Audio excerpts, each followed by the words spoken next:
SLC ಪರೀಕ್ಷೆಯಲ್ಲಿ ಆ ವಿದ್ಯಾರ್ಥಿಗಳು ಪಡುವಂತಹ ಕಷ್ಟಕ್ಕೆ ಈ ಚಾಮರ ಸಮಸ್ಯೆ 100ಕ್ಕೆ 100 ನಮ್ಮ ಸರ್ಕಾರದ ಆಡಳಿತ ಇದ್ರೆ ಇಷ್ಟೊತ್ತಿಗೆ ಒಳಗಡೆ ನುಗ್ಗಿ ಆ ಚಾಮರನ್ನ ತೆಗೆದು ಬಿಸಾಡುವಂತ ಕೆಲಸ ಅಧಿಕಾರಿಗಳ ಮುಖಾಂತರ ನಾನು ಮಾಡುತ್ತಿದ್ದೆ. ಈಗಲೂ ಜೈಲು ಒಳಗಡೆ ಮತ್ತು ಜೈಲ ಸುತ್ತು ಆ ಬಿಲ್ಡಿಂಗ್ ನ ಸುತ್ತು ಮೊಬೈಲ್ ಸಿಗುತ್ತೆ ಸರ್.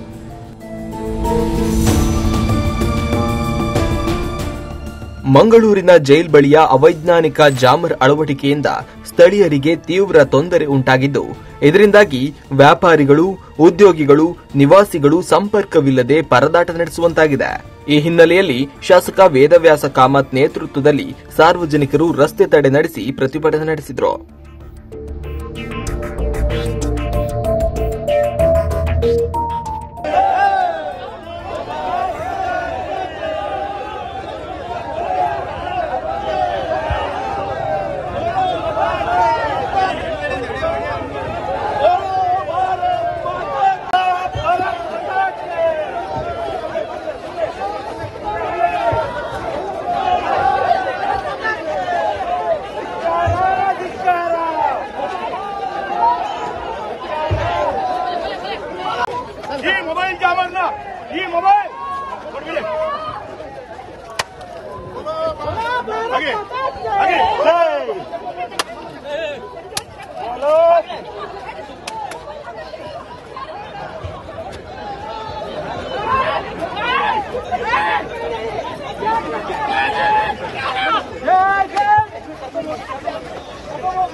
ಪೊಲೀಸರು ನಾನು ಮನವಿ ಮಾಡಿಕೊಳ್ತೇನೆ, ಬಂದೀಕಾರ ಮಾಡುತ್ತೇನೆ, ಆ ಚಾಮರನ್ನ ಇವತ್ತೇ ತೆಗೆದು ಬಿಸಾಡಿ. ನಿಮ್ಮ ಸಿಬ್ಬಂದಿಗಳನ್ನು ಸರಿಯಾಗಿ ನಿಯೋಜಿಸಿ. ನಮಗೆ ಯಾಕೆ ಚಾಮರ್ ಇಲ್ಲಿ ಇಲ್ಲ? ಪೊಲೀಸ್ ಇಲಾಖೆ ಮತ್ತು ಇಲಾಖೆ ಬಂಧುಗಳ ನಿಷ್ಕ್ರಿಯ ಮಾಡಬೇಡಿ. ಕೊನೆಯದಾಗಿ ಒಂದು ಮಾತನ್ನು ಹೇಳ್ತೇನೆ, ನಿಮಗೆ ಚಾಮರ್ ಉಪಯೋಗಿಸಬೇಕು, ಈ ರೀತಿಯ ಆಕ್ರಮಣ ಮಾಡಬೇಕು ಅಂತೇಳಿ ಆದ್ರೆ ಕನಿಷ್ಠ ಪಕ್ಷ ಜೈಲನ್ನಾದ್ರೂ ಅಲ್ಲೆಲ್ಲ ಮುಡಿಪಿನಲ್ಲೂ ಎಲ್ಲೋ ಹಾಕ್ತಾರಂತ. ಅಲ್ಲಿಗೆ ಹೋಗಿ ಹಾಕಿ, ಅಲ್ಲಿ ಜಾಮರ್ ಇಲ್ಲ, ಬೇಕು 50 ಜಾಮರ್ ಹಾಕೊಳ್ಳಿ, ಮೊಬೈಲ್ ಉಪಯೋಗಿಸ್ಕೊಳ್ಳಿ, ಏನು ಬೇಕಾದ್ರೂ ಮಾಡ್ಕೊಳ್ಳಿ, ನಿಮ್ಮ ಇಷ್ಟ. ನಗರದ ಭಾಗದ ಜನರಿಗೆ ತೊಂದರೆ ಕೊಡಿ.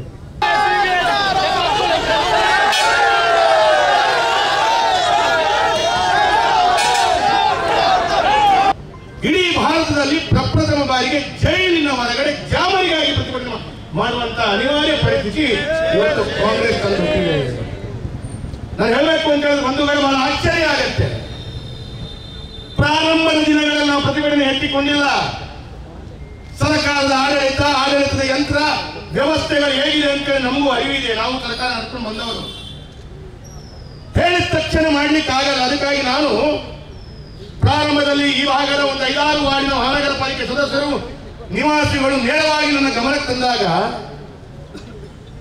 ನಾನು ಜೈಲರು ಮತ್ತು ಸೂಪರ್ಡೆಂಟ್, ಜಿಲ್ಲಾಧಿಕಾರಿಗಳು ಮತ್ತು ಜಿಲ್ಲಾ ಪೊಲೀಸ್ ಕಮಿಷನರ್ಗೆ, ರಾಜ್ಯದ ಜೈಲು ವಿಭಾಗದ ಡಿಜಿಗೆ, ತದನಂತರ ಗೃಹ ಸಚಿವರಿಗೆ, ಇವರಿಗೆಲ್ಲ ಮನವಿ ಮಾಡ್ತಾ ಅವರೆಲ್ಲರೂ ಶಾಸಕರೇ ಗಡಿಬಿಡಿ ಮಾಡಬೇಡಿ, ಒಂದು 4 ದಿವಸದಲ್ಲಿ ಸರಿ ಹೋಗುತ್ತೆ ಅಂತ ಹೇಳುವಂತ ಮನವರಿಕೆಯ ಪ್ರಯತ್ನವನ್ನು ಮಾಡಿದಾಗ ನಾನು ನೇರವಾಗಿ ಪ್ರತಿಭಟನೆ ಕೈಗೆತ್ತಿಕೊಂಡಿಲ್ಲ. ನನ್ನ ಜನತೆಗೆ ತೊಂದರೆ ಆದರೂ ಕೂಡ ಯಾವುದೇ ಒಂದು ವ್ಯವಸ್ಥೆಯನ್ನು ಕೈಗೊಂಡಾಗ ಅದನ್ನು ಸರಿಪಡಿಸಿಕೊಳ್ಳಿಕ್ಕೆ ಸಮಯ ಅವಕಾಶಗಳು ಕೊಡುವಷ್ಟು ತಾಳ್ಮೆ ಅಥವಾ ಆ ಒಂದು ಸಾಮರ್ಥ್ಯ ಭಾರತೀಯ ಜನತಾ ಪಾರ್ಟಿಗೆ ಇದೆ. ಈ ಭಾಗದಲ್ಲಿ 7 ರಿಂದ 8 ಶಿಕ್ಷಣ ಸಂಸ್ಥೆ ಇದೆ. Canara degree college, Canara PU college, STM college, Besant PU college, Besant degree college, Sharada Vidyalaya, expert PU college. ಲೆಕ್ಕ ಹಾಕಿದ 8 ಶಿಕ್ಷಣ ಸಂಸ್ಥೆಗಳಿದೆ. ಈ ಶಿಕ್ಷಣ ಸಂಸ್ಥೆಯವರು ಈ ತಂತ್ರಜ್ಞಾನ, ಸೋಷಿಯಲ್ ಮೀಡಿಯಾ ಅಥವಾ ಇನ್ನಿತರ ವ್ಯವಸ್ಥೆಗಳನ್ನ, ಇಂಟರ್ನೆಟ್ ಅನ್ನ ಉಪಯೋಗಿಸಿಕೊಂಡು ಶಿಕ್ಷಣವನ್ನು ಅಲ್ಲಿ ಹೇಳ್ಕೊಡೋದು. ಮೊನ್ನೆ ಒಂದು ಶಾಲೆಯಲ್ಲಿ ಅವರ ಮಕ್ಕಳ ವಾತಾವರಣ ನೋಡಿದಾಗ ಆ ಶಾಲೆಯ ಮುಖ್ಯೋಪಾಧ್ಯಾಯರು ಹೇಳ್ತಾರೆ, ಸರ್ SLC ಪರೀಕ್ಷೆ ಸರ್, ಈ ರಾಜ್ಯದ ವ್ಯವಸ್ಥೆಗೆ ಏನಾಗಿದೆ, ಕುರುಡಾಗಿದೆಯಾ ಅಂತ ಕೇಳ್ತಾರೆ. SLC ಪರೀಕ್ಷೆಯಲ್ಲಿ ಆ ವಿದ್ಯಾರ್ಥಿಗಳು ಪಡುವಂತಹ ಕಷ್ಟಕ್ಕೆ ಈ ಚಾಮರ ಸಮಸ್ಯೆ ಅವರು ಪ್ರಥಮವಾಗಿ ವಿದ್ಯಾರ್ಥಿಗಳು ಒತ್ತಡದಲ್ಲಿ ಪರೀಕ್ಷೆಯನ್ನು ಬರೆಯುವಂತಹ ಸಂದರ್ಭದಲ್ಲಿ ಈ ಒಂದು ಜಾಮರ್ ಸಮಸ್ಯೆ ಆಯ್ತು. ಅಲ್ಲಿ ಮುಗಿಲಿಲ್ಲ. ಇಲ್ಲಿಂದ PUS MG ರೋಡ್ ತನಕ ಹೋಗುವಾಗ ಬೇರೆ ಬೇರೆ ಭಾಗದಲ್ಲಿ ಒಂದು 7-8 ಬ್ಯಾಂಕ್ಗಳ ಬ್ರಾಂಚ್ಗಳಿವೆ. ಮೊನ್ನೆ ಮಾರ್ಚ್ 31 ಇಯರ್ ಎಂಡ್ ಆಯಿತು. ಮಾರ್ಚ್ 31ಕ್ಕೆ ಇಯರ್ ಎಂಡ್ ಸಂದರ್ಭದಲ್ಲಿ ಕಂಪ್ಯೂಟರ್ನಲ್ಲಿ ಇಂಟರ್ನೆಟ್ ಆಗದೆ ಅವರ ಡೇ ಎಂಡ್ ಮತ್ತು ಇನ್ನಿತರ ವ್ಯವಸ್ಥೆಗಳು ಮಾಡದೆ ಆ ಬ್ಯಾಂಕಿನವರು ಕಷ್ಟಪಟ್ಟದ್ದು ಕಣ್ಣಿಗೆ ಕಾಣಲ್ಲ ನಿಮಗೆ. ಅದಾಯಿತು. ಮೊನ್ನೆ ನಮ್ಮ ಮಹಾನಗರ ಪಾಲಿಕೆ ಸದಸ್ಯರುಗಳು ಕೆಲವಾರು ಜನ ನಿಕಟಪೂರ್ವ ಸದಸ್ಯರುಗಳು ಹೇಳಿದ್ದಾರೆ, ಶಾಸಕರೇ ಮಹಾನಗರ ಪಾಲಿಕೆ ಒಳಗಡೆ ಆನ್ಲೈನ್ ನಲ್ಲಿ ಸಬ್ಮಿಟ್ ಮಾಡಬೇಕಾದಂತ ಇಂಟರ್ನೆಟ್ ಉಪಯೋಗಿಸಿಕೊಂಡು ಸಬ್ಮಿಟ್ ಮಾಡಬೇಕಾದಂತ ಸಾರ್ವಜನಿಕರಿಗೆ ಆ ಆನ್ಲೈನ್ ನಲ್ಲಿ ರಸೀದಿಯೋ ಹಣವನ್ನ ಅಥವಾ ಅವರಿಗೆ ಬೇಕಾದಂತ ಆನ್ಲೈನ್ ಸಿಸ್ಟಮ್ ನಲ್ಲಿ ಬೇಕಾದಂತ ಏನು ದಾಖಲೆಗಳು ಕೊಡಬೇಕು ಅದು ಕೊಡ್ಲಿಕ್ಕೆ ಆಗಲ್ಲ. ಟ್ರೇಡ್ ಲೈಸೆನ್ಸ್ ಕೊಡ್ಲಿಕ್ಕೆ ಆಗ್ತಾ ಇಲ್ಲ. ದೇವ್ರೆ, ಇಷ್ಟೆಲ್ಲ ಕಷ್ಟಗಳು ಸಾರ್ವಜನಿಕರು ಪಡ್ತಾ ಇರುವಾಗ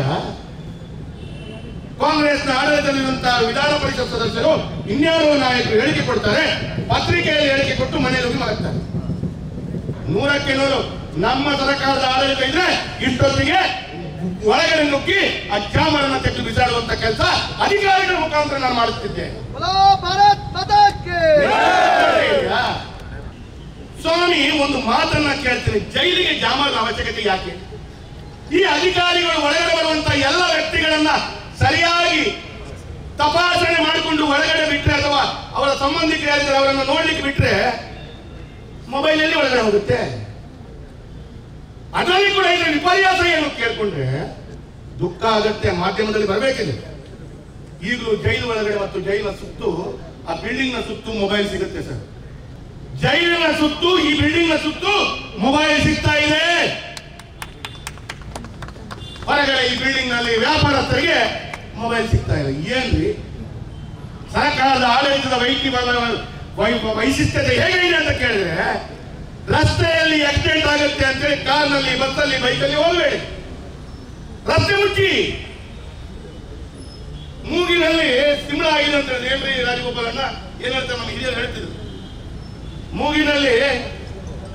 ಹಾಗಾಗಿ ಮೂಗನ್ನೇ ಕತ್ತರಿಸಬೇಕು ಅಂತೇಳಿ. ಹಾಗಾಗಿ ಯಾವುದೇ ತಪ್ಪು ಮಾಡಿದ ಸಾರ್ವಜನಿಕ ವಿದ್ಯಾರ್ಥಿ ವರ್ಗ ಮೊನ್ನೆ ಪೇಪರ್ ನಲ್ಲಿ ನೋಡಿ ದುಃಖ ಆಯಿತು. ಈ ಬಿಲ್ಡಿಂಗ್ ನಲ್ಲಿ ಒಬ್ಬರು ಮಂಗಳೂರಿನ ಪ್ರತಿಷ್ಠಿತ ವೈದ್ಯರು ಉಳ್ಕೊಳ್ತಾರೆ. ಅವರ ಪೇಷಂಟ್ ಆಸ್ಪತ್ರೆಯಲ್ಲಿ KMC ಆಸ್ಪತ್ರೆಯಲ್ಲಿ ಜೀವನ ಮರಣ ಹೋರಾಟದಲ್ಲಿದೆ.